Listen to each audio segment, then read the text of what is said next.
पूरी कहानी सिर्फ 2 घंटे में सुनाएंगे तो जी हाँ, हम आपको पूरी कहानी सुनाने जा रहे हैं। बिग बैंग से आज तक की कहानी। हम आपको पूरी कहानी सुनाने जा रहे हैं। बिग बैंग से आज तक की कहानी। कैसे हमारे ग्रह पर इंसानों का जन्म हुआ, किस तरह से हम स्टोन एज से स्टीम इंजन तक पहुंचे, किस तरह से शहरों और सभ्यताओं के पहले बीज पड़े। हर चीज जुड़ी हुई है और वो रास्ता आप तक जाता है। इतिहास को इतना सब कुछ करने में 1370 करोड़ साल लगे, लेकिन हम आपको हर जरूरी जानकारी देंगे सिर्फ 2 घंटे में।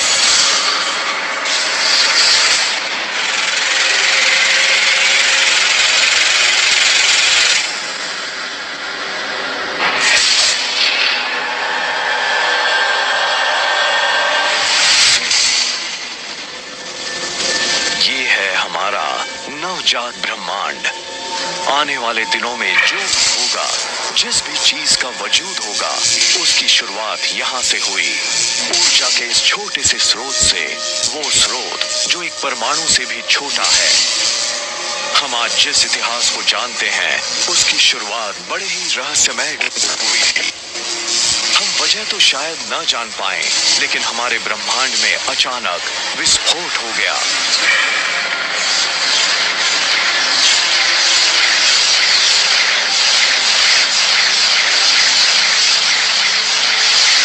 सेकंड के करोड़वे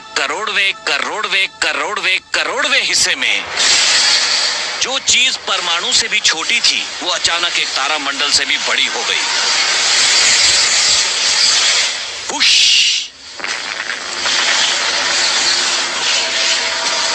आप जिसे देख रहे हैं वो ऊर्जा है, और अगले 2 घंटे में हम जो दिखाने जा रहे हैं उसे समझने के लिए ये बेहद अहम है। सेकंड के एक मामूली से हिस्से में बिग बैंग ने इतनी ऊर्जा पैदा कर दी जो आज तक मौजूद है। इतनी ऊर्जा जिससे हर तारा रोशन है, हर जीव को जिससे ताकत मिलती है। हम जितनी भी ऊर्जा का इस्तेमाल करते हैं वो उस वक्त की है जब कायनात बनी थी। जब हम कार में पेट्रोल डालते हैं, तब हम उस ऊर्जा का इस्तेमाल करते हैं जो बिग बैंग के वक्त बनी थी। हम ब्रह्मांड की ऊर्जा का इस्तेमाल करते हैं।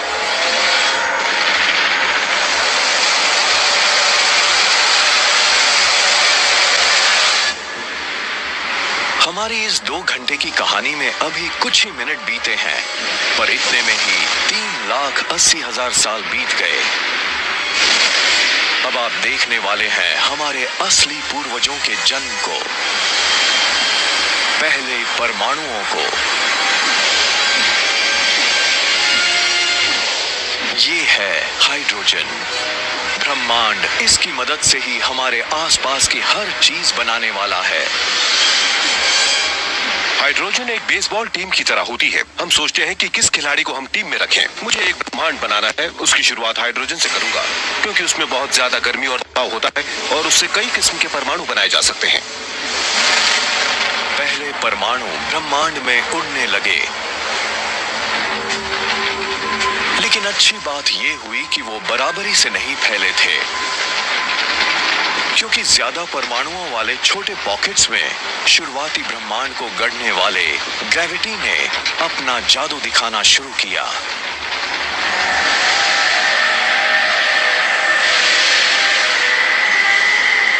पहले तारामंडल बनने लगे और ब्रह्मांड के अंतहीन राज सामने आने लगे।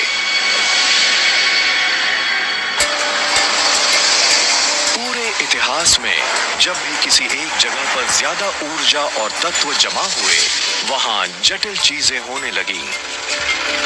पूरे ब्रह्मांड में कई ऐसे इलाके थे जहां पर बहुत बड़े पैमाने पर क्रिएटिविटी, साइंस और आर्ट नजर आ रहा था, और कई नई संस्कृतियां भी बनी, क्योंकि बहुत सारी चीजें एक दूसरे से इंटरैक्ट करने लगी थी। जाहिर सी बात है, जहां भी कुछ होगा वहां नई चीजें विकसित होंगी ही, और जहां कुछ है ही नहीं वहां पर क्या विकास हो सकता है।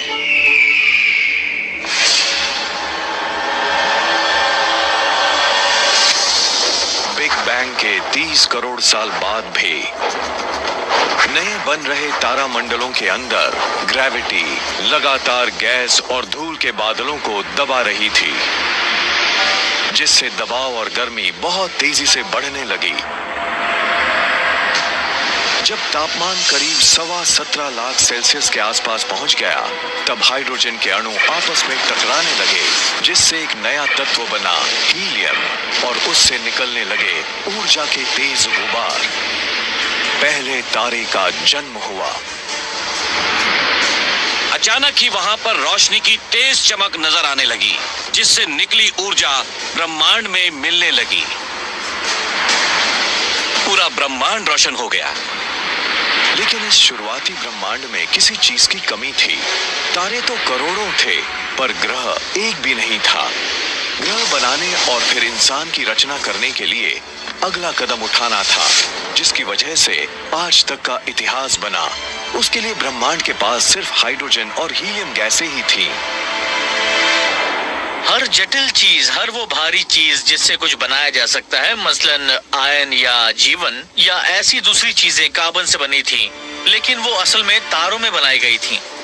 हम भले ही अपने सूरज जैसे तारे को प्रकाश का स्रोत माने, पर उसके अंदर एक और बहुत बड़ी घटना हो रही थी।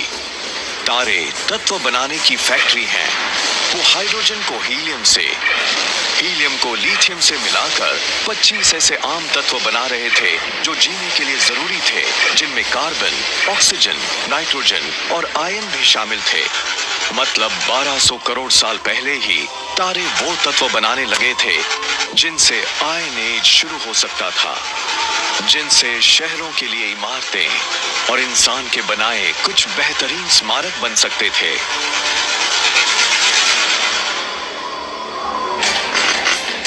लेकिन स्टैच्यू ऑफ लिबर्टी देखने से पता लगता है कि शुरुआती ब्रह्मांड के सामने अगली चुनौती क्या थी। इस मूर्ति का फ्रेम तो लोहे से बना है, लेकिन इसकी खाल जिस चीज से बनी है वो इतनी भारी थी कि तारों में नहीं बन सकती थी। बात चाहे लेडी लिबर्टी की त्वचा बनाने की हो या शादी की अंगूठी के लिए सोने की या न्यूक्लियर रिएक्टर्स के लिए यूरेनियम की, कुछ तत्व ऐसे होते हैं जिन्हें बिल्कुल अलग तरीके से बनाना पड़ता है। तारों के पास इस काम को अंजाम देने लायक ऊर्जा नहीं थी, लेकिन जब तत्व बनाने वाली फैक्ट्री में इतना दम ही ना हो तो उसे उड़ा देने में क्या बुराई है। पहले तारे बनने के कुछ लाख साल बाद ही उनमें से कुछ में अचानक विस्फोट हो गया। बैम! इन विस्फोटों को सुपरनोवा कहते हैं, और ये ब्रह्मांड में बिग बैंग के बाद सबसे बड़े विस्फोट थे। उससे जो ऊर्जा निकली उसने ज्यादा भारी तत्वों को एक दूसरे में मिलाना शुरू किया। विस्फोट के साथ वो तारे तो खत्म हो गए, लेकिन उनसे बना यूरेनियम, सोना और हमारी दुनिया में मौजूद दूसरे तत्व, जिनमें से एक तांबा भी था। पीरियोडिक टेबल ऑफ एलिमेंट्स असल में ब्रह्मांड में मौजूद पिंडों की एक लाइब्रेरी है, जिनसे हमारी दुनिया बनी। उनमें से ज्यादातर चीजें तो उस खास केमिस्ट्री सेट से ही निकली थी।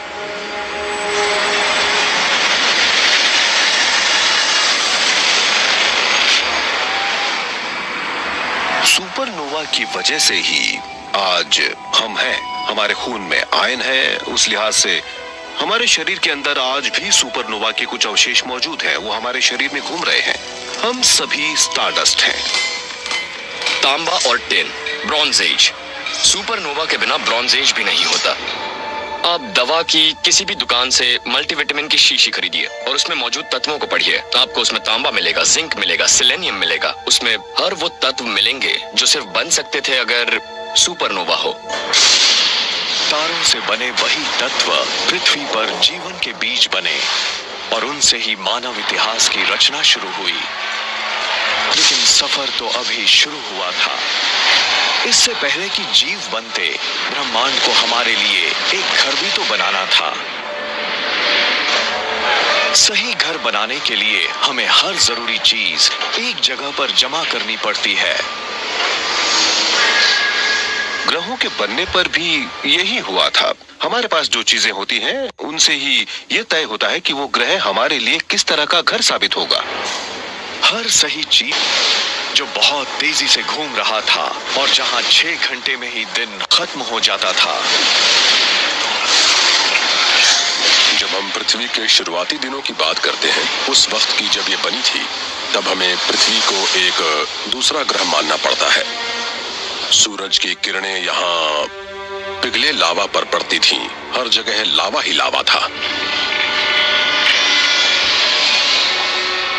कुछ जगहों पर ज्वालामुखी की काली चट्टानें भी थीं। पिघली चट्टान में मौजूद तत्व इधर उधर बिखरे हुए थे। किसी को उन्हें सही क्रम में लगाना था। एक बार फिर से ये काम किया ग्रेविटी ने। हल्की चीजें सतह की ओर बढ़ी और उन्होंने एक सख्त पपड़ी बना दी। भारी चीजें केंद्र की ओर गईं और उन्होंने पिघले हुए लोहे और निकल का एक कोर बना दिया।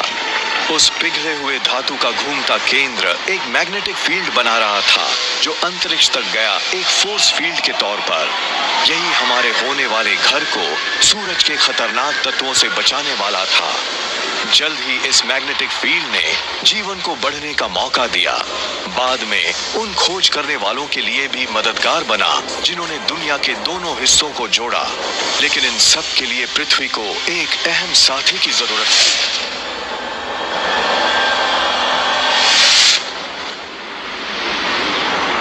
450 करोड़ साल पहले मंगल ग्रह के बराबर का एक पिंड करीब 40,000 किलोमीटर प्रति घंटे की रफ्तार से पृथ्वी से टकराया।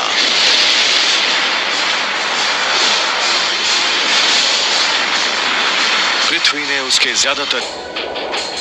पृथ्वी पर जीवन के विकास के लिए मौसम बेहद अहम है और पृथ्वी का अपनी धुरी पर थोड़ा सा झुका होना भी पृथ्वी पर जीवन को बरकरार रखने के लिए जरूरी है। चांद की ग्रेविटी की वजह से पृथ्वी की घूमने की रफ्तार भी कम हुई, जिससे हमारे दिन अब 6 घंटे की बजाय 24 घंटे के होने लगे।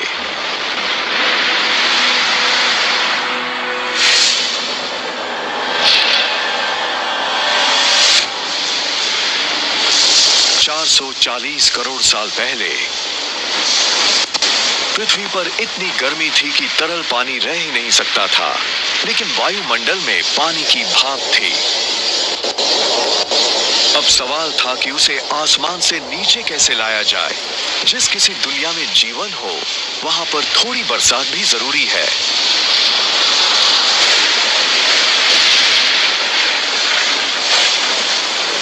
कई लाख साल पहले जब पृथ्वी ठंडी हुई, तब बारिश होने लगी, जिससे तालाब बने, झीलें बनी और फिर महासागर बने। 380 करोड़ साल पहले हमारे ग्रह के पास एक चांद था, एक महासागर था, लेकिन वो वैसा नहीं था जैसा कि आज हम देख रहे हैं। इंसान के इतिहास का मंच बनने के लिए पृथ्वी को ऑक्सीजन से भरा वायुमंडल और ऐसे उपजाऊ महादेश चाहिए थे जहां लोग रह सकें, विकास कर सकें। हमारी नई दुनिया को कौन गढ़ेगा? उनमें से करोड़ों करोड़ हमारी त्वचा पर रेंग रहे हैं।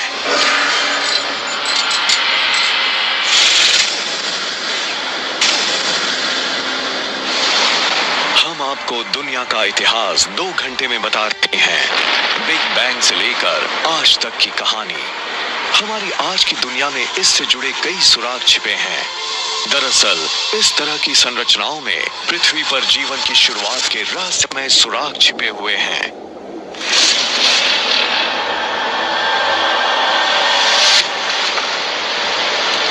$380 करोड़ साल पहले हमारे शुरुआती महासागरों की सतह के नीचे एक नई क्रांति हो रही थी। 6 मामूली से तत्व, जिनमें से एक बिग बैंग से निकला हाइड्रोजन भी था और तारों से बने ऑक्सीजन, कार्बन और नाइट्रोजन भी थे। इन सब ने मिलकर जीवों की रचना शुरू कर दी, हमारी भी। उनमें से सबसे खूबसूरत था डीएनए। उसके छल्लों के नीचे छिपे थे जीवन के कोड। हमारी पृथ्वी के बनने के 7 लाख साल बाद पृथ्वी पर जीवन भी शुरू हो गया। हम किसी दानव के कंधों पर नहीं, बल्कि छोटे छोटे जीवों के कंधों पर सवार हैं, बैक्टीरिया पर। हम बड़े ही अहंकारी हैं। हमें लगता है कि ये दुनिया हम चला रहे हैं, लेकिन हम इस दुनिया में ही काफी देर से आए हैं। जानवरों से काफी पहले यहाँ बैक्टीरिया आ चुके थे, फिर जानवर आए और हमें लगा कि हमने उनकी सल्तनत ही मिटा दी। अगर हमने वो सल्तनत खत्म कर दी होती तो हम भी नहीं रहते। हमारे शरीर के अंदर बैक्टीरिया की पूरी फौज है। असल में हम सब के शरीर में इतने बैक्टीरिया हैं जितने की पूरी दुनिया में इंसान। कई करोड़ों साल तक इस दुनिया पर इस तरह के जीवाणुओं का ही राज था। नवजात ब्रह्मांड की तरह शुरुआती जीव भी छोटे और मामूली थे, लेकिन वो संभावनाओं से भरे थे। उसने किस तरह से नए नए रूप लिए, हम उसके बारे में ही देख रहे हैं। उनमें हम भी एक हैं, और ये जानने के लिए हमें वक्त की शुरुआत में जाना होगा। हमने ये तो देखा कि आज जो भी ऊर्जा है वो बिग बैंग से निकली थी। हर जीव को जीने के लिए अपने हिस्से की ऊर्जा चाहिए थी। हम उसे जितना साधते उतना ही उसका इस्तेमाल कर पाते और उतने ही जटिल बनते जाते।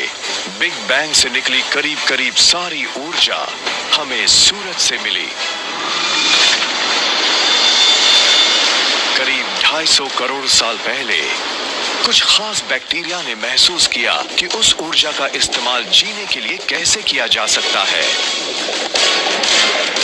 इस कोशिश में उन्होंने दुनिया के इतिहास का सबसे कीमती कचरा भी पैदा किया, ऑक्सीजन। जल्द ही ऑक्सीजन ने हमारी दुनिया को नए सिरे से गढ़ा, लेकिन उसके पहले उसे एक और अहम काम करना था। दुनिया के शुरुआती महासागरों में आयन भरा था। ये तो सब जानते हैं कि जब लोहे से ऑक्सीजन मिलती है तब क्या होता है। मैं एक छोटा सा बैक्टीरियम हूँ। मैंने ऑक्सीजन के अणु बनाए हैं और ये है लोहे का बड़ा सा गोला। ये लीजिए, लगा दी जंग। जंग लगा लोहा महासागरों के तल पर जमा होने लगा। कई करोड़ों साल बाद ये विशाल ढेर बाहर आया तो दुनिया के लिए लोहे और स्टील का एक अहम स्रोत बन गया। लोहे के उसी ढेर की वजह से बाद में औद्योगिक क्रांति शुरू हुई। इस तरह से ब्रुकलिन ब्रिज और इंडस्ट्रियल एज के दूसरे बड़े लैंडमार्क्स किसी न किसी रूप में पृथ्वी पर जीवन की शुरुआत से जुड़े हैं। जब महासागरों में जंग लगाने के लिए लोहा नहीं बचा, तब ये बैक्टीरिया एक दूसरे काम में जुट गए। उन्होंने इतना ऑक्सीजन बनाया, महासागर भर गए और वो वायुमंडल में जाने लगी। उसके बाद तो हमारा ग्रह हमारे सौर मंडल के दूसरे ग्रहों से बिल्कुल अलग बन गया। इसके बाद जीवन ने एक लंबी छलांग लगाई। पहली बार कुछ बैक्टीरिया ने ऑक्सीजन के सहारे जीना सीख लिया था। यानी हम जो सांस आज ले पाते हैं उसका इतिहास करीब 250 करोड़ साल पुराना है। करोड़ों साल बाद भी जीव उनके सहारे रहे जिनसे उन्हें फायदा हो रहा था। ऑक्सीजन ने कहानी बदल दी थी। उसकी शक्ति को साध कर जीवों ने ऊर्जा का एक नया स्रोत ढूंढ लिया था, और वो स्रोत उसके पहले के किसी भी स्रोत से 20 गुना ज्यादा सक्षम था।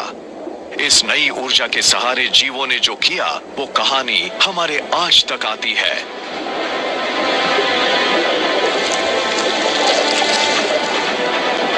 अगले 200 करोड़ साल में जीवन और जटिल हो गया था। आसमान नीला हो गया और उसकी वजह से महासागर भी नीले नजर आने लगे। अब ज्यादा बड़े और ठोस महादेश यानी कॉन्टिनेंट्स उभरने लगे थे। पृथ्वी काफी हद तक वैसी लगने लगी थी जिसे आज हम अपना घर कहते हैं।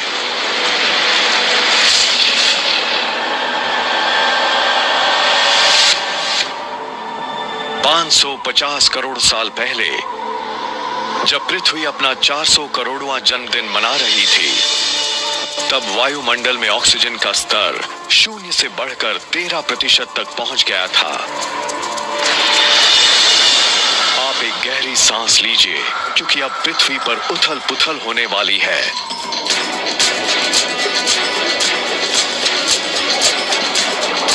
ये है कैम्ब्रियन एक्सप्लोजन, एक बायोलॉजिकल बिग बैंग।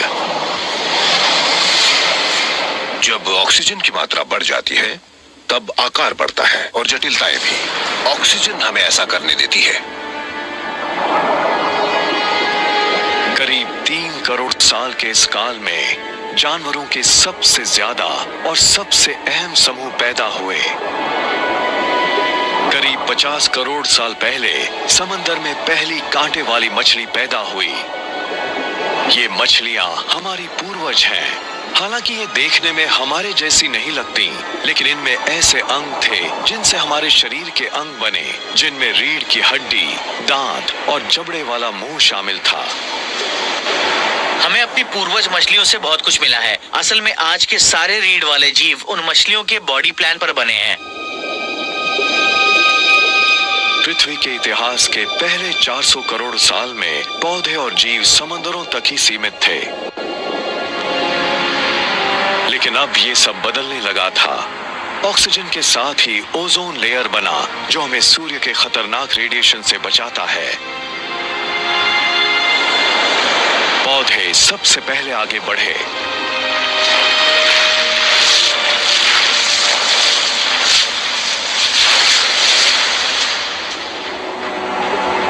करीब 40 करोड़ साल पहले जीव भी आगे बढ़ने को तैयार हो गए।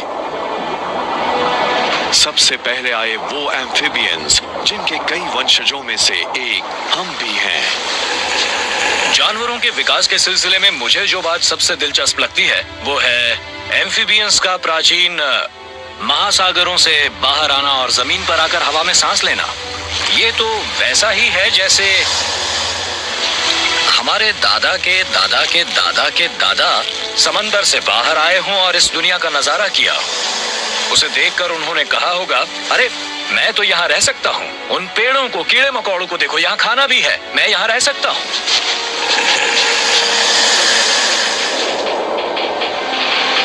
फिर वो दिन भी आया जब इंसानों ने हर जगह पर कब्जा जमा लिया। लेकिन इससे पहले कि हम ऐसा कर पाते, हमारे पूर्वजों को पानी से आखिरी रिश्ता भी तोड़ना था, सहवास का। आज के मेंढकों की तरह जो जेली जैसे अंडे देते थे, वो जमीन पर सूख जाते थे। लेकिन कुछ एम्फिबियंस ने इस समस्या का भी हल ढूंढ लिया। वो ऐसे अंडे देने लगे जिसके ऊपर का खोल अंदर की नमी बचाए रखता था। इसके साथ ही हम महासागरों से जमीन पर आ गए और एम्फिबियंस से रेप्टाइल्स बने। कोई जीव समंदर से करीब 500 या 1000 किलोमीटर दूर हो सकता था, पर इसके बावजूद उसके अंडे में महासागर का अंश मौजूद रहता था। ये बड़ी अहम बात थी। इसके साथ ही महासागरों से उनका संपर्क टूट गया। अब वो धरती की दूसरी जगहों पर बसने लगे।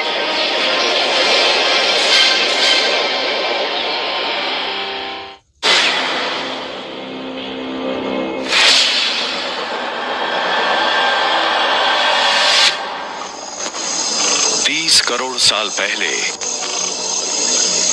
जीवन विशाल हरे भरे दलदलों में पल रहा था, लेकिन पृथ्वी वहां पर एक नया खेल रच रही थी।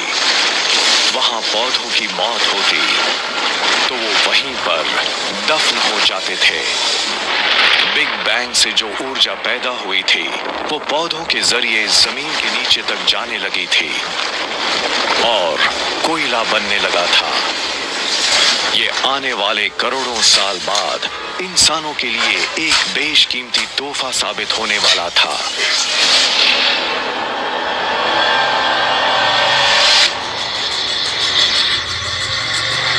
$25 करोड़ साल पहले एक तबाही आई। और ये पृथ्वी के शुरुआती दिनों के बाद किसी ज्वालामुखी का बहुत बड़ा तांडव था।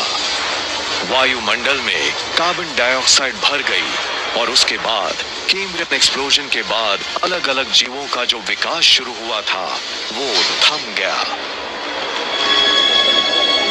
पृथ्वी पर रहने वाली 70% प्रजातियां खत्म हो गईं और इतने बड़े पैमाने पर हुई मौतों को कहा गया पर्मियन एक्सटिंक्शन।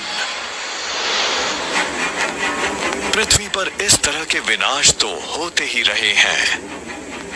पिछले 50 करोड़ साल में कम से कम 5 बार ऐसी तबाही आई है जिससे पृथ्वी पर से सबसे अहम प्रजाति ही खत्म हो गई।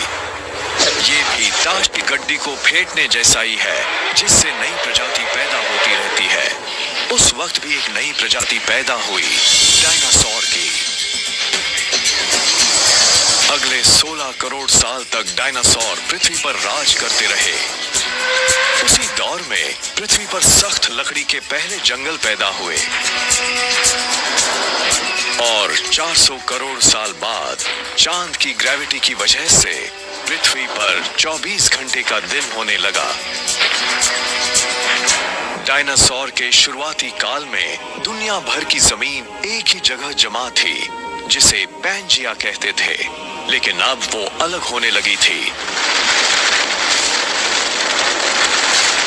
अफ्रीका साउथ अमेरिका से अलग हो गया, अटलांटिक महासागर सामने आया और उससे बनी मानव इतिहास की सबसे मजबूत सरहद, वो सरहद जिसने नई और पुरानी दुनिया को अलग कर दिया। इस बात में शक नहीं कि डायनासोर काल के सबसे बड़े जानवर ट्राइसेराटॉप और टी-रेक्स ही थे, लेकिन कुछ बेहद अहम जीव उनके पैरों के आसपास भी घूम रहे थे। अगर हम अपनी जड़ों को ढूंढने की कोशिश करें तो पाएंगे कि हम रेंगने वाले विशाल भारी भरकम जीवों के बीच रहने वाले श्रू जैसे छोटे स्तनधारी जीव थे। उस वक्त हमारे जैसे स्तनधारी जीव खास अहमियत नहीं रखते थे। हम अपनी जान बचाए रखने के लिए डायनासोर के अंडों की चोरी भी करते थे। तो डायनासोर के सामने हम कुछ भी नहीं थे। 16 करोड़ साल के डायनासोर काल के इतिहास की सबसे बड़ी बात यही थी कि हम उनसे जंग हार चुके थे, स्तनधारी हार चुके थे। हम एक छोटी बिल्ली जितने बड़े थे। 16 करोड़ साल तक मझोले, बड़े, थोड़े बड़े, विशाल और बहुत बड़े जीव के नाम पर सिर्फ और सिर्फ डायनासोर ही मौजूद थे। उनके सामने हमारा कोई वजूद नहीं था। लेकिन तभी बाजी फिर से पलटने वाली थी।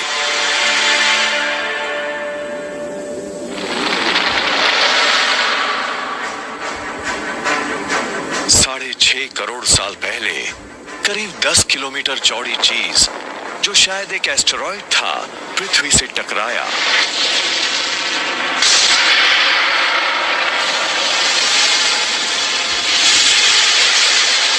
धूल के बादल ने सूरज को ढक लिया, तापमान गिर गया। पृथ्वी पर रहने वाला 25 किलो से ज्यादा वजन का हर जीव खत्म हो गया। डायनासोर का काल खत्म हो गया। डायनासोर ने हमें सबसे बड़ा तोहफा दिया था, अपनी मौत का तोहफा। जब वो खत्म हुए तो स्तनधारियों को बढ़ने का मौका मिला। डायनासोर के खत्म होने के कुछ ही साल बाद पहले वानर पैदा हुए। वो सही मायनों में वानर थे। उनके बाद के रूपों में एक हम भी हैं और विकास के क्रम में उन स्तनधारियों को सामने देखने वाली आंखें मिली जिनसे वो गहराई का अंदाजा लगा सकते थे और लचीले हाथ मिले जिनमें 5 उंगलियां थीं। उनकी 5 उंगलियां थीं हमारी तरह, जिनसे वो किसी चीज को पकड़ सकते थे। और अगर आप उन जीवों को देखें जिनकी उंगलियां हमारी तरह नहीं हैं, तो आप पाएंगे कि वो किसी चीज को एक सीमा तक ही पकड़ सकते हैं या उन्हें मैनिपुलेट कर सकते हैं। 5 करोड़ साल पहले हमारे पूर्वज उस ग्रह पर विकसित हो रहे थे जो गर्म हो रहा था। वो इतना गर्म था कि ध्रुवों पर भी जंगल थे। उसके बाद महादेश यानी कॉन्टिनेंट्स अलग हुए और अफ्रीका और अमेरिका ने अपना रूप ले लिया। लेकिन नॉर्थ अफ्रीका यानी आज का इजिप्ट एक प्राचीन समंदर के नीचे था। उस समंदर के तल पर खोल वाले छोटे छोटे जीव रहते थे नेम्यूलाइटिस, कैल्शियम और कार्बन से बने उनके खोल समंदर के तल पर कई करोड़ साल तक जमा होते रहे और उनसे बने चूना पत्थर, वो चूना पत्थर जिससे पिरामिड बनाए गए। अगर आप इन पिरामिडों को ध्यान से देखें तो साफ पता लगता है कि 4000 साल पहले बनी ये इमारतें असल में 5 करोड़ साल पुराने सी शेल से बनी हैं।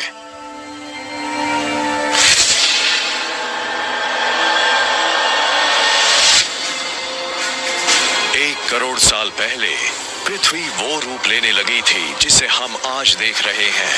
कोलोराडो नदी ग्रैंड कैनियन बनाने लगी थी। हिमालय जैसी पर्वतमालाएं खड़ी होने लगी थी। वो इतनी ऊंची थी कि उनसे मौसम का पैटर्न बदलने लगा। उससे पृथ्वी भी ठंडी होने लगी थी। पनामा का इस्थुमस अब नॉर्थ और साउथ अमेरिका को जोड़ने लगा था। इसके बाद अटलांटिक और प्रशांत महासागर एक दूसरे के करीब आए तो महासागरों में उफान आ गया और दुनिया आइस एज की ओर जाने लगी। जब पृथ्वी ठंडी होने लगी तब हमारे वानर पूर्वज गर्म इलाकों में ही बने रहे, लेकिन एक ऐसा जीव उभरने लगा था जिससे उनके वजूद को खतरा पैदा हो गया था।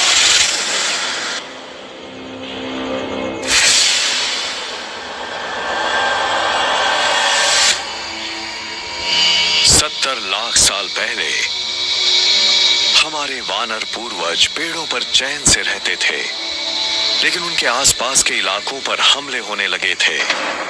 इस नए खिलाड़ी ने भी मानव इतिहास पर उतना ही असर डाला जितना कि पृथ्वी के किसी और जीव ने।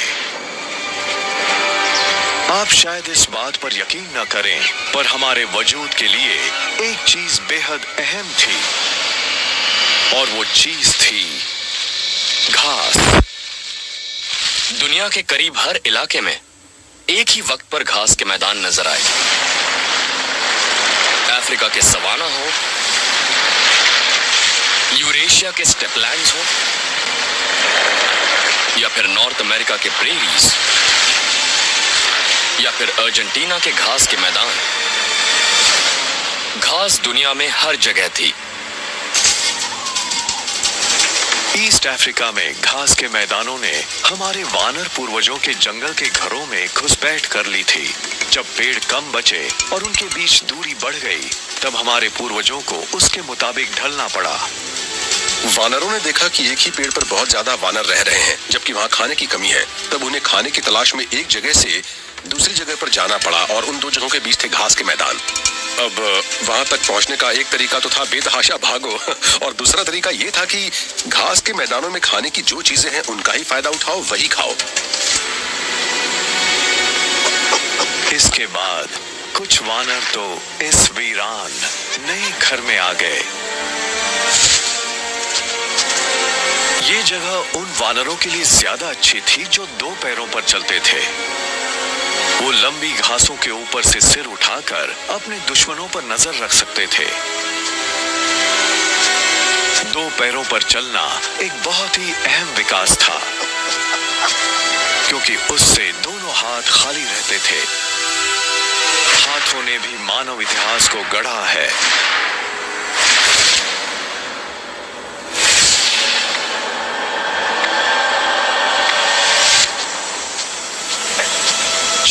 लाख साल पहले प्रोटो ह्यूमंस या होमिनिड्स जिस दुनिया में घूमते थे, वहां की धरती सिलिकॉन से भरी थी। वो करोड़ों साल पहले तारों के केंद्र में बना था और सिलिकॉन पृथ्वी के केंद्र में दूसरा सबसे बड़ा तत्व था। उसकी एक बहुत बड़ी खूबी ये थी कि वो ऑक्सीजन के साथ जुड़कर क्रिस्टल बनाता था, जिससे ठोस पत्थर बनते थे, और उस पत्थर को जब गढ़ा जाता तब वो टूटता नहीं था। होमिनिड्स ने 26 लाख साल पहले ही क्रिप्टोक्रिस्टलिन सिलिकेट्स को तोड़ना सीख लिया था, जिससे धारदार किनारे बनते थे, और लोग उनका इस्तेमाल 26 लाख साल तक करते रहे।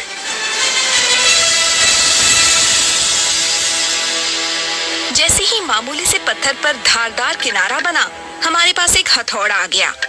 हमें काटने का एक हथियार मिल गया। पत्थर के एक मामूली से हथियार की मदद से इंसान अब 1000 ऐसे काम कर सकता था जो वो पहले नहीं कर पाता।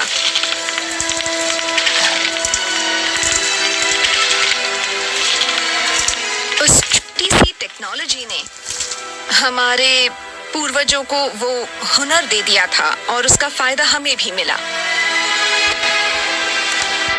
सिलिकॉन से पहला टेक्नोलॉजिकल रेवोल्यूशन शुरू हुआ और हम स्टोन एज में पहुंच गए। लाखों साल बाद हम उसकी मदद से हाथ से इस्तेमाल होने वाले औजारों का प्रयोग करने लगे और सिलिकॉन की एक और रासायनिक खूबी ने उसे फिर से टेक्नोलॉजी के चरम पर पहुंचा दिया था। इंसान बनने की दिशा में हमारा जो अगला कदम था वो हमारी पृथ्वी में छिपा एक गहरा राज था। पूरे ब्रह्मांड में सिर्फ पृथ्वी के पास ही वो खास शक्ति थी।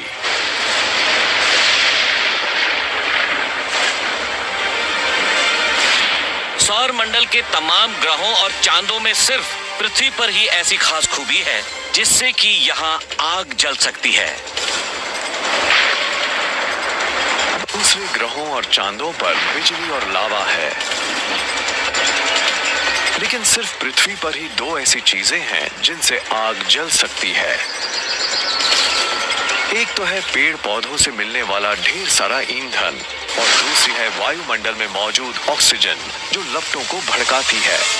अगर यहाँ आग नहीं जल पाती तो हम आज भी भटकते ही रहते। होमो सेपियंस ने आग के इर्द गिर्द अपनी दुनिया बनाई थी।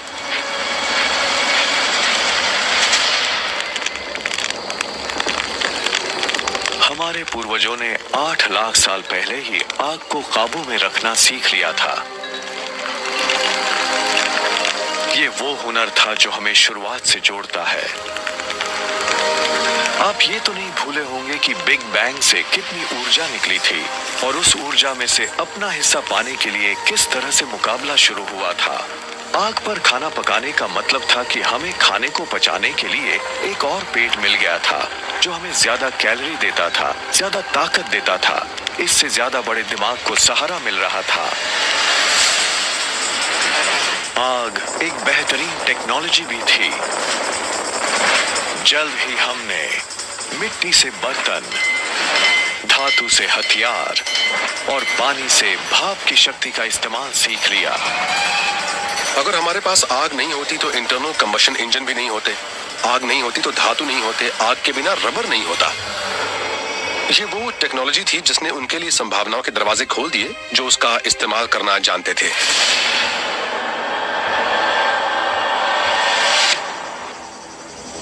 दो लाख साल पहले आज के इंसान ने अपना रूप ले लिया था। लैरिंग्स यानी आवाज की जो नली हमारे पूर्वजों में ऊपर थी वो नीचे आ गई थी। अब वो ज्यादा जटिल आवाज निकाल सकता। हमने बोलना शुरू कर दिया था। पहली बार कोई जानकारी एक से दूसरे इंसान या एक से दूसरी पीढ़ी तक पहुंचने लगी थी।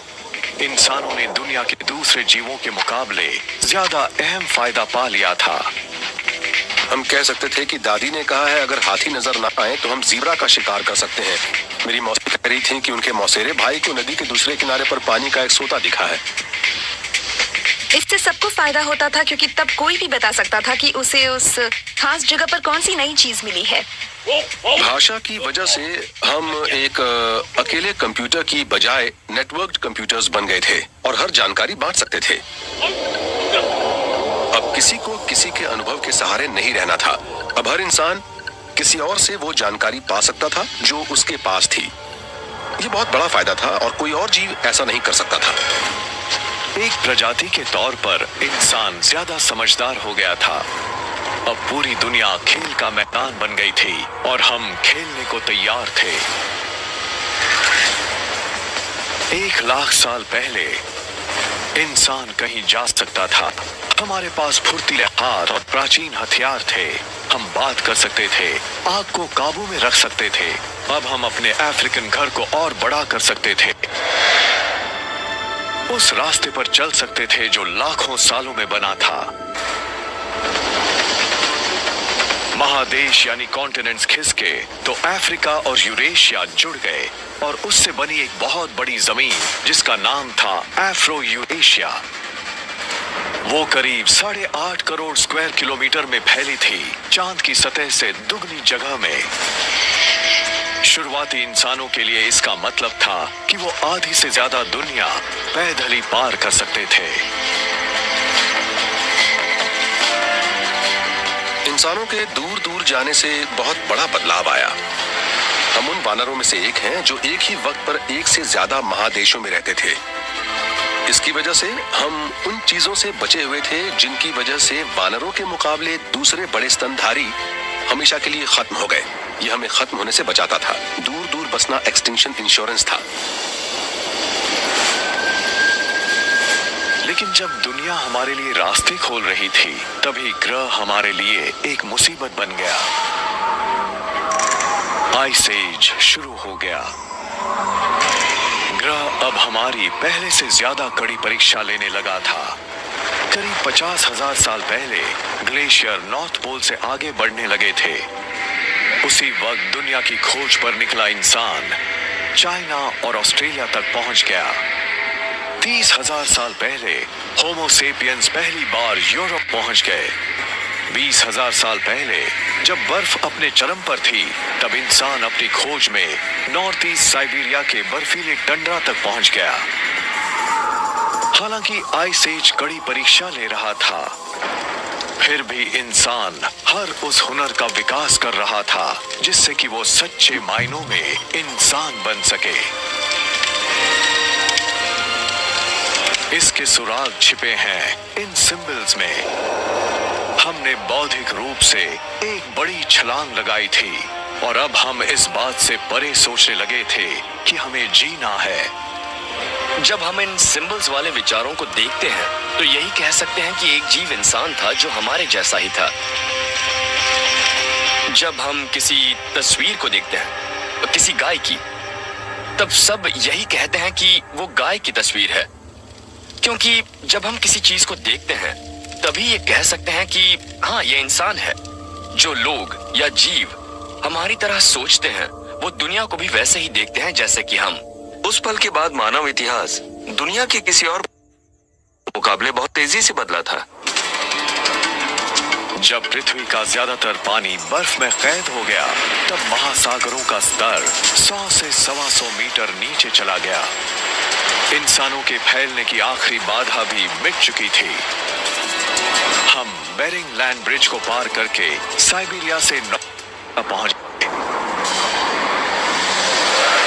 हम दुनिया के इतिहास की कहानी सिर्फ 2 घंटे में सुना रहे हैं और 1 घंटे में ही 1300 करोड़ साल से ज्यादा का वक्त गुजर गया। तैयारियों के इन सालों में इंसान वजूद में आए और दुनिया भर में फैल गए। इसके बाद मानव का वो इतिहास शुरू हुआ जिसे हम जानते हैं।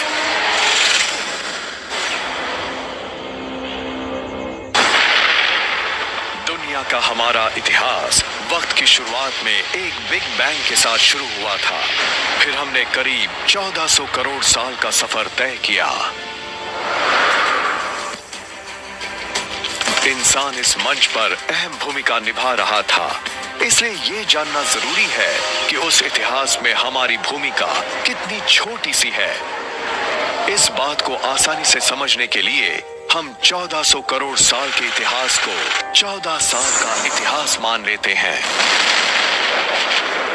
उस लिहाज से देखें तो हमारी पृथ्वी सिर्फ 5 साल पुरानी है, यानी ब्रह्मांड के इतिहास का करीब 1/3 हिस्सा। बड़े बड़े जीव करीब 7 महीने पहले पैदा हुए थे। उस पैमाने पर डायनासोर करीब 3 हफ्ते पहले खत्म हुए। इंसान का पूरा इतिहास सिर्फ 3 मिनट का है। आधुनिक औद्योगिक समाज, औद्योगिक क्रांति वगैरह सिर्फ 6 सेकंड पहले की बात है। इससे तो मुझे यही पता लगता है कि ब्रह्मांड के पूरे इतिहास में इंसान बस कुछ देर के लिए ही आया है। इंसान ने कुछ देर के लिए ही सही, पर अपनी चमक दिखाने के लिए करोड़ों साल तक इंतजार किया था। तारे और ग्रह धीरे धीरे तत्वों को सही क्रम में लगा रहे थे ताकि हम इंसानों का इतिहास लिखा जा सके।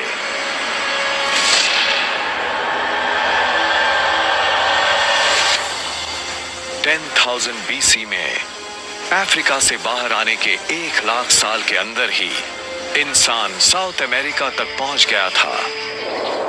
वहां इंसान का सामना आइस एज की मुश्किलों से हुआ, लेकिन हमारी मौत नहीं हुई, बल्कि हमने खुद को उस माहौल में ढाल लिया। हम ज्यादा समझदार हो गए थे। उसके बाद हमने पूरी दुनिया में अपनी बस्तियां बसा ली, समंदर किनारे से पहाड़ की चोटियों तक, हरे भरे मैदानों से लेकर रेगिस्तानों तक, हर जगह इंसान थे। हमारे सबसे करीब पूर्वज चिंपैंजी ट्रॉपिक्स में रहते थे। वो सिर्फ ट्रॉपिक्स में ही रहते थे, लेकिन इंसानों ने पूरी दुनिया को अपना घर बना लिया था। आइस एज ने ऐसे नए रास्ते बनाए जिससे इंसान दुनिया भर में फैलते चले गए, लेकिन तभी बर्फ पिघलने लगी और महासागरों का स्तर एक बार फिर से बढ़ने लगा। इंसान अपने अपनी जगह पर 2 अलग अलग दुनिया में फंस गए और वो उन इलाकों में जो कुछ भी मिल रहा था उनके सहारे जीने की कोशिश करने लगे। जब ग्लेशियर पिघले तो उनसे झील, नदियां और खाड़ियां बनी। उसके बाद वो नक्शा बना जिसे हम जानते हैं। अफ्रीका में तेज बारिश की वजह से लेक विक्टोरिया और लेक एल्बर्ट का पानी बढ़ा, जिससे इजिप्ट में नील नदी बन गई। यूरेशिया में दूसरी नदियां बनी। आज के इराक यानी तब के मेसोपोटामिया में टाइग्रिस और यूफ्रेटिस नदियां बनी।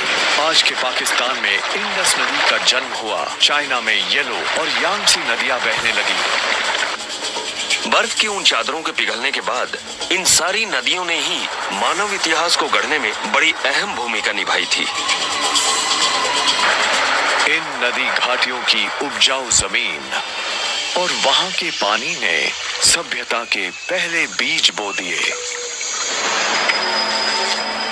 आइस एज तब पौधे और इंसान भारी संख्या में बढ़ने लगे और तब इंसान एक ही जगह पर बसने लगे। स्थायी बस्तियां बसने लगी, आबादी बढ़ने लगी।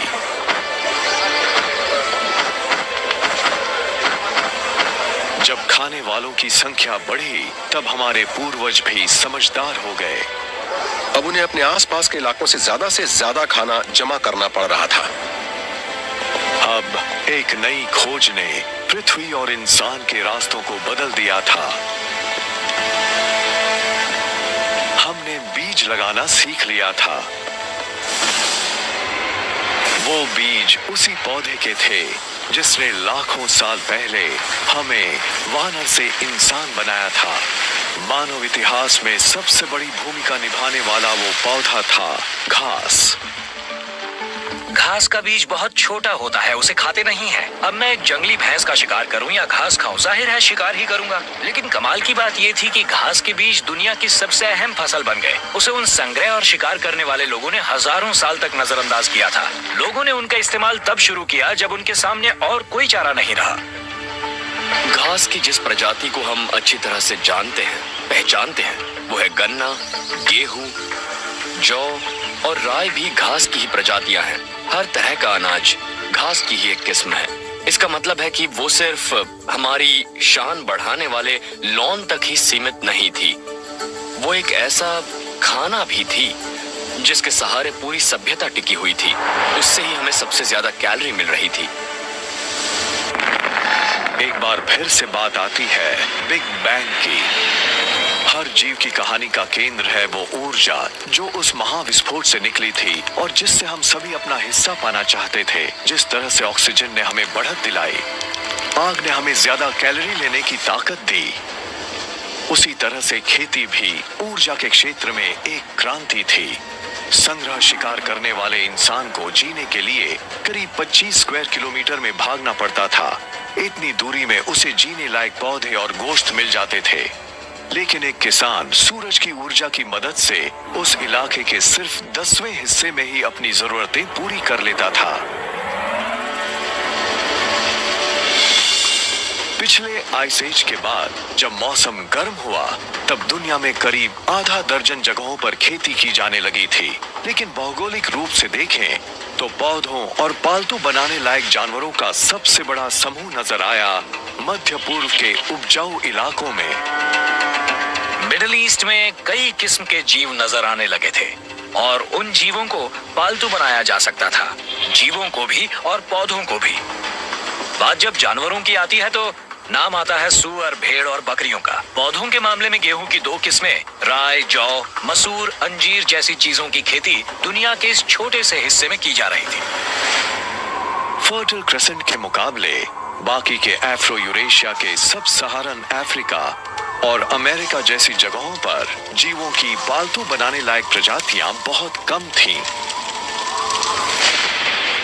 ये एक बहुत बड़ा फर्क था। जिन लोगों के पास पौधों और जीवों का सही तालमेल था वो ज्यादा शक्तिशाली बन गए और वो आधुनिकता की ओर भी बहुत तेजी से बढ़े।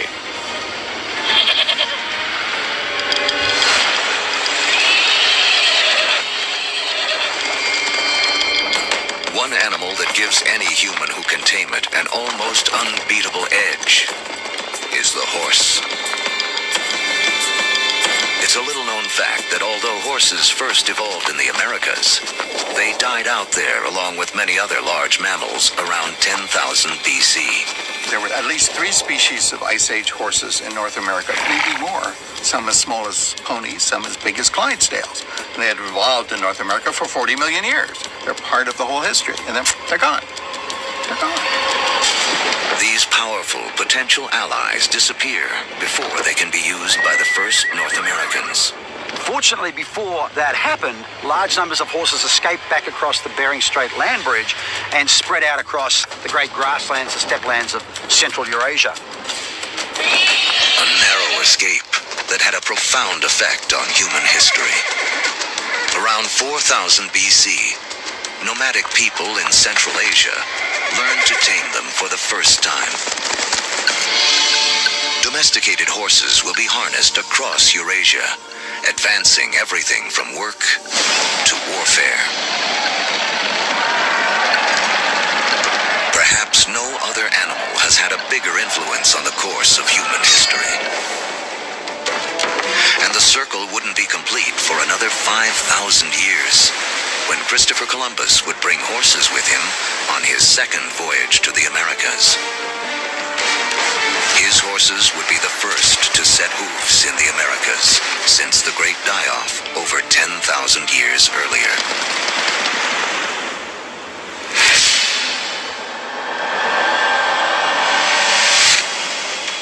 6,000 years ago, domestication of animals and plants sets the stage for the next phase of human history. Like clouds of interstellar dust gathering in material to form stars, a type of gravity is at work as places like Sumeria, located in part of the Fertile Crescent known as Mesopotamia, draw in people, support large populations, and spin up into centers of power and innovation. By 3000 BC, some of these Sumerian settlements can truly be called our first cities. One of them, Uruk, has around 50,000 people living in less than 1 square mile. A population density that rivals modern-day New York City. Humans have become so efficient at deriving energy from domesticated food that this land area, which would have supported only a single hunter-gatherer, now can support thousands. But a change in diet also triggers a new dependence.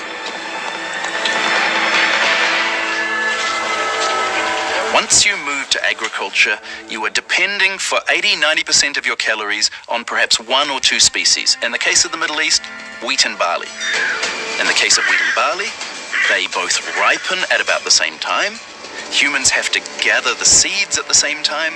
So now we have our food for the year that has arrived in one hit. It's like getting your salary paid once a year.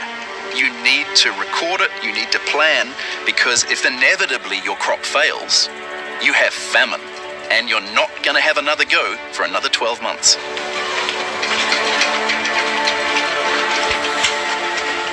In these first cities, crops are king. To keep track of them, our ancestors developed the first writing. To protect them, the first armies. And to administer them, the beginnings of politics. When you have hundreds or thousands of people who are living together, there's simply too many people to sort of run around and create a census. It creates a need for government. It creates a need for some form of social and political hierarchy. Planting seeds has set man on a new path. Settlements have grown into cities. But to take the next epic step from city to civilization, we'll need the help of a very surprising creature.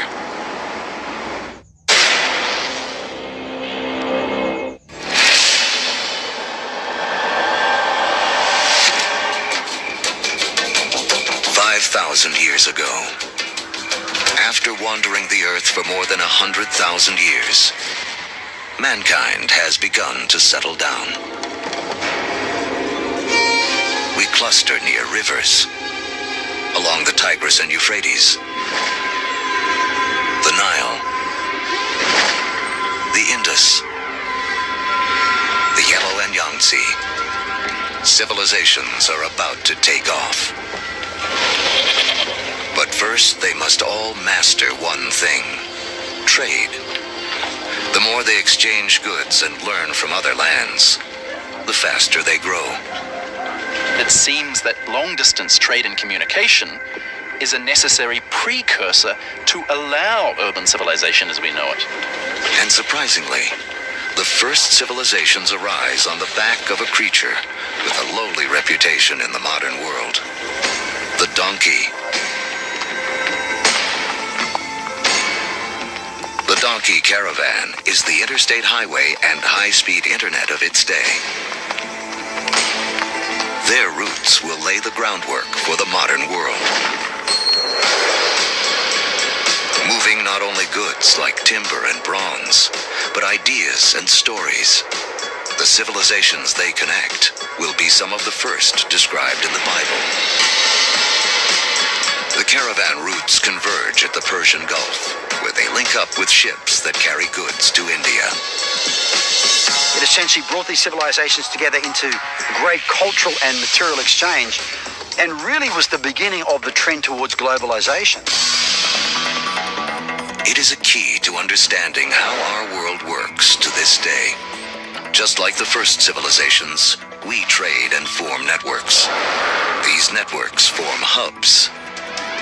And throughout history, being at that hub has meant one thing. The amount of ideas, the amount of cargo that passes through a region seems to have a direct correlation to how powerful and important they are. By 2000 BC, humans have gone from humble huts to massive monuments.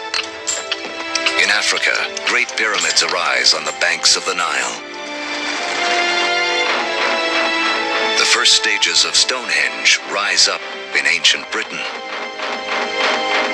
And back in Samaria, artificial temple mounds called ziggurats climb ever higher toward the heavens. To cement these massive structures together, the builders of Samaria turned to a substance that oozes from seepages along the Euphrates River. It's called bitumen. Used as asphalt in the modern world, it is the first petroleum product to be exploited by mankind. While bitumen is highly prized, the lighter, thinner substance oozing from the ground along with it is considered a nuisance by the ancients because it catches fire so easily. The ancients call it naphtha. We call it gas. सुनाएंगे तो? जी हाँ, हम आपको पूरी कहानी सुनाने जा रहे हैं। बिग बैंग से आज तक की कहानी। हम आपको पूरी कहानी सुनाने जा रहे हैं। बिग बैंग से आज तक की कहानी। कैसे हमारे ग्रह पर इंसानों का जन्म हुआ, किस तरह से हम स्टोन एज से स्टीम इंजन तक पहुंचे, किस तरह से शहरों और सभ्यताओं पड़े। हर चीज जुड़ी हुई है और वो रास्ता आप तक जाता है। इतिहास को इतना सब कुछ करने में 1370 करोड़ साल लगे, लेकिन हम आपको हर जरूरी जानकारी देंगे सिर्फ 2 घंटे में।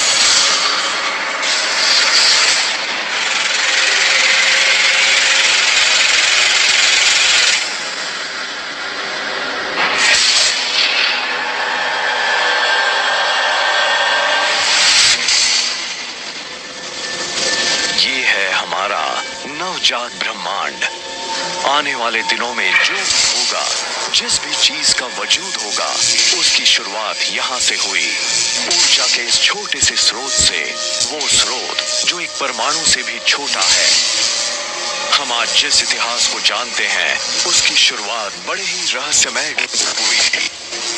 हम वजह तो शायद न जान पाए, लेकिन हमारे ब्रह्मांड में अचानक विस्फोट हो गया।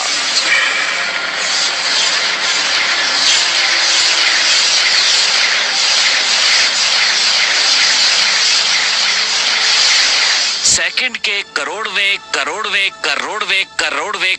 हिस्से में जो चीज परमाणु से भी छोटी थी, वो अचानक एक तारामंडल से भी बड़ी हो गई।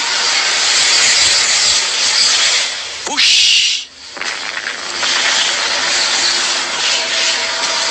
आप जिसे देख रहे हैं वो ऊर्जा है, और अगले 2 घंटे में हम जो दिखाने जा रहे हैं उसे समझने के लिए ये बेहद अहम है। सेकंड के एक मामूली से हिस्से में बिग बैंग ने इतनी ऊर्जा पैदा कर दी जो आज तक मौजूद है। इतनी ऊर्जा जिससे हर तारा रोशन है, हर जीव को जिससे ताकत मिलती है। हम जितनी भी ऊर्जा का इस्तेमाल करते हैं वो उस वक्त की है जब कायनात बनी थी।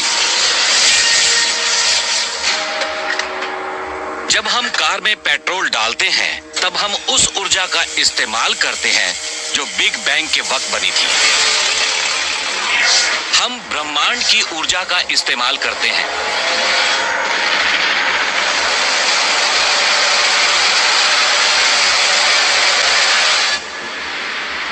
हमारी इस 2 घंटे की कहानी में अभी कुछ ही मिनट बीते हैं, पर इतने में ही 3,80,000 साल बीत गए। अब आप देखने वाले हैं हमारे असली पूर्वजों के जन्म को, पहले परमाणुओं को। ये है हाइड्रोजन। ब्रह्मांड इसकी मदद से ही हमारे आसपास की हर चीज बनाने वाला है। हाइड्रोजन एक बेसबॉल टीम की तरह होती है। हम सोचते हैं कि किस खिलाड़ी को हम टीम में रखें। मुझे एक ब्रह्मांड बनाना है, उसकी शुरुआत हाइड्रोजन से करूंगा, क्योंकि उसमें बहुत ज्यादा गर्मी और दबाव होता है और उससे कई किस्म के परमाणु बनाए जा सकते हैं। पहले परमाणु ब्रह्मांड में उड़ने लगे, लेकिन अच्छी बात यह हुई कि वो बराबरी से नहीं फैले थे, क्योंकि ज्यादा परमाणुओं वाले छोटे पॉकेट्स में शुरुआती ब्रह्मांड को गढ़ने वाले ग्रेविटी ने अपना जादू दिखाना शुरू किया।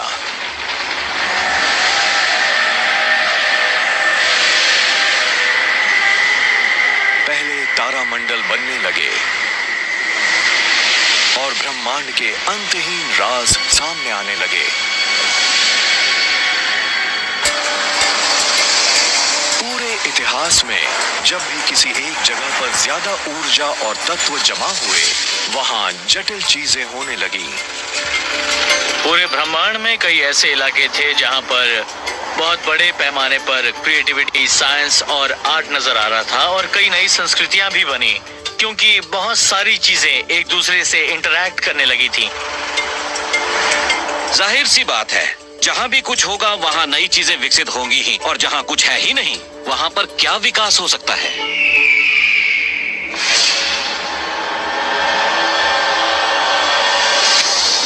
बिग बैंग के 30 करोड़ साल बाद भी नए बन रहे तारामंडलों के अंदर ग्रेविटी लगातार गैस और धूल के बादलों को दबा रही थी, जिससे दबाव और गर्मी बहुत तेजी से बढ़ने लगी। जब तापमान करीब 17.25 लाख सेल्सियस के आसपास पहुंच गया, तब हाइड्रोजन के अणु आपस में टकराने लगे, जिससे एक नया तत्व बना हीलियम, और उससे निकलने लगे ऊर्जा के तेज गुबार। पहले तारे का जन्म हुआ।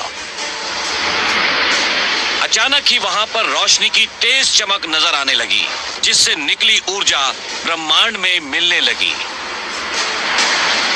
पूरा ब्रह्मांड रोशन हो गया। लेकिन इस शुरुआती ब्रह्मांड में किसी चीज की कमी थी। तारे तो करोड़ों थे, पर ग्रह एक भी नहीं था। ग्रह बनाने और फिर इंसान की रचना करने के लिए अगला कदम उठाना था, जिसकी वजह से आज तक का इतिहास बना। उसके लिए ब्रह्मांड के पास सिर्फ हाइड्रोजन और हीलियम गैसें ही थी। हर जटिल चीज, हर वो भारी चीज जिससे कुछ बनाया जा सकता है, मसलन आयन या जीवन या ऐसी दूसरी चीजें कार्बन से बनी थी, लेकिन वो असल में तारों में बनाई गई थी। हम भले ही अपने सूरज जैसे तारे को प्रकाश का स्रोत माने, पर उसके अंदर एक और बहुत बड़ी घटना हो रही थी। तारे तत्व बनाने की फैक्ट्री हैं। वो हाइड्रोजन को हीलियम से, हीलियम को लिथियम से मिलाकर 25 ऐसे आम तत्व बना रहे थे जो जीने के लिए जरूरी थे, जिनमें कार्बन, ऑक्सीजन, नाइट्रोजन और आयन भी शामिल थे। मतलब 1200 करोड़ साल पहले ही तारे वो तत्व बनाने लगे थे जिनसे आयन एज शुरू हो सकता था, जिनसे शहरों के लिए इमारतें और इंसान के बनाए कुछ बेहतरीन स्मारक बन सकते थे।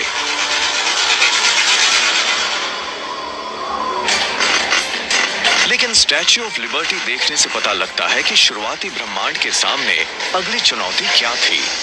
इस मूर्ति का फ्रेम तो लोहे से बना है, लेकिन इसकी खाल जिस चीज से बनी है वो इतनी भारी थी कि तारों में नहीं बन सकती थी। बात चाहे लेडी लिबर्टी की त्वचा बनाने की हो या शादी की अंगूठी के लिए सोने की या न्यूक्लियर रिएक्टर्स के लिए यूरेनियम की, कुछ तत्व ऐसे होते हैं जिन्हें बिल्कुल अलग तरीके से बनाना पड़ता है। तारों के पास इस काम को अंजाम देने लायक ऊर्जा नहीं थी, लेकिन जब तत्व बनाने वाली फैक्ट्री में इतना दम ही ना हो तो उसे उड़ा देने में क्या बुराई है। पहले तारे बनने के कुछ लाख साल बाद ही उनमें से कुछ में अचानक विस्फोट हो गया। बैम! इन विस्फोटों को सुपरनोवा कहते हैं, और ये ब्रह्मांड में बिग बैंग के बाद सबसे बड़े विस्फोट थे।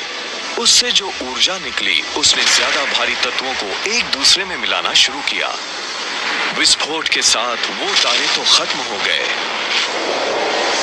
लेकिन उनसे बना यूरेनियम, सोना और हमारी दुनिया में मौजूद दूसरे तत्व, जिनमें से एक तांबा भी था। पीरियोडिक टेबल ऑफ एलिमेंट्स असल में ब्रह्मांड में मौजूद पिंडों की एक लाइब्रेरी है, जिनसे हमारी दुनिया बनी। उनमें से ज्यादातर चीजें तो उस खास केमिस्ट्री सेट से ही निकली थी।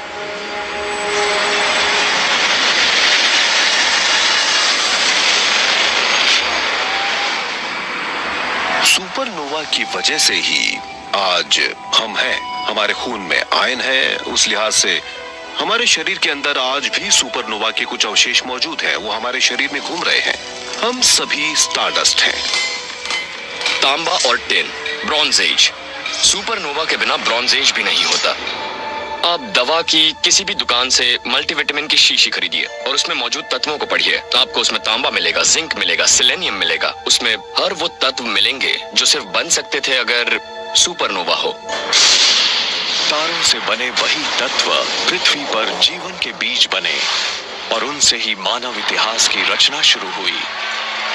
लेकिन सफर तो अभी शुरू हुआ था। इससे पहले कि जीव बनते, ब्रह्मांड को हमारे लिए एक घर भी तो बनाना था।